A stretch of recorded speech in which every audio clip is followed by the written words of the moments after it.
자, 일단 사건 내용부터 좀 정리하고 가죠. 네, 지난 3일 밤 11시 한 40대 남성이 경기도 남양주시에 있는 생활용품 보관 창고에 불을 지른 혐의를 받습니다. 남성은 절단기를 이용해서 창고 내부로 들어갔는데요. 경찰과 5분 정도 대치를 하는 과정에서 불씨가 떨어지면서 커다란 화염이 발생했던 겁니다. 불은 약 2시간 20분 만에 꺼졌고 다친 사람은 없었지만 창고 2동과 차량 1대 등이 완전히 불에 타 소실됐습니다. 당시 남성은 술에 취한 상태였다고 하고요. 휘발유를 사용해 범행한 것으로 조사됐습니다. 팀장님, 지금 경찰이 출동을 했고 저 남성, 횃불을 들고 있던 남성도 목격이 됐는데 왜 바로 진압을 못했을까요? 제압을? 저 남성이 이제 그 인화물질도 뿌렸을 뿐더러 그 횃불을 들고 있지 않습니까? 그런데 경찰관이 뭐가 문제냐면 소방관처럼 방화복이라든가 방화 장구가 없어요.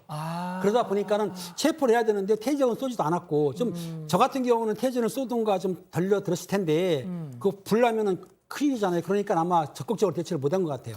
그러니까 어쩔 수 없는 건데 저럴 때는 좀 빨리 119 연락해서 예. 소방관이 왔으면은 바로 진압했을 텐데 좀 아쉬운 감이 있습니다. 예, 그렇겠네요, 진짜. 자, 가장 중요한 거.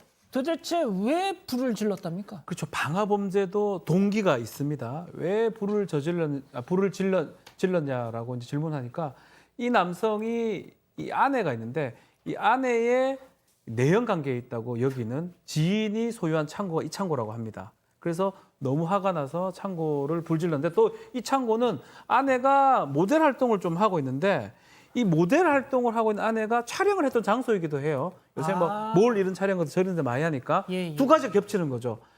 불륜 관계 쇼핑몰. 아니냐. 또 쇼핑몰 창고니까 여기가 지금 화가 나서 불을 지른 것으로 지금 보입니다.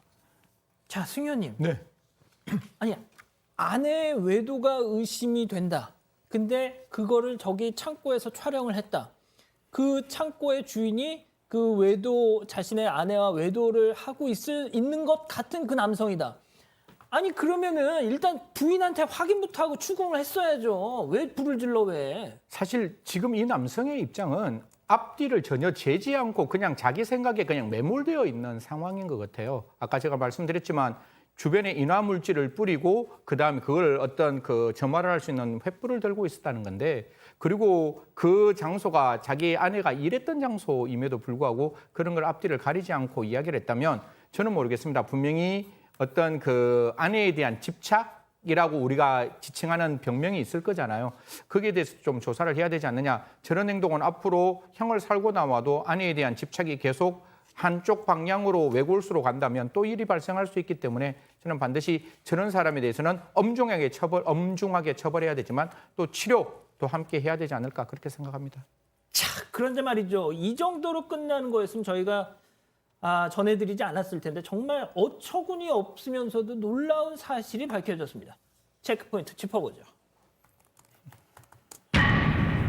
엉뚱한 창고였어요. 네, 알고 보니까 해당 창고는 아내가 촬영 때 잠시 임대했던 것일 뿐 아내나 지인과는 별다른 관계가 없는 것으로 파악됐습니다. 지인 소유의 공장도 아니었던 겁니다. 그런데도 해당 창고는 약 1억 8천만 원 가량의 재산 피해를 입게 됐습니다. 아니, 뭐야 이게 도대체. 이 창고 주인 얼마나 황당하겠어요, 지금. 그렇죠. 이제 법적 책임을 져야 되는데 두 가지가 되겠죠. 민사, 형사 책임을 져야 되는데 형사적으로 봤을 때는 그 안에 지금 사람이 안 다쳤다고 하더라도 일반적으로 사람이 쓸 수 있고 거주할 수 있는 환경이 돼 있습니다. 이거는 현주 건조물 방화죄가 성립합니다. 무기징역 아니면 3년 이상의 징역에 처할 수 있는 중한 범죄가 될 수 있고요.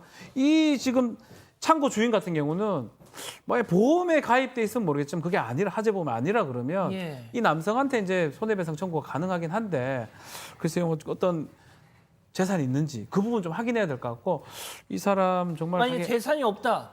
내 배를 어떻게 하라. 뭐 이런 그러면 극단적인 얘기는 하지만 받을 수 없을 경우도 생길 수가 있습니다. 몸으로 이제 본인은 징역살이를 한다든지 하게 되고 민사는 또 다른 문제이기 때문에 그런 상황도 발생할 가능성도 있을 것 같습니다.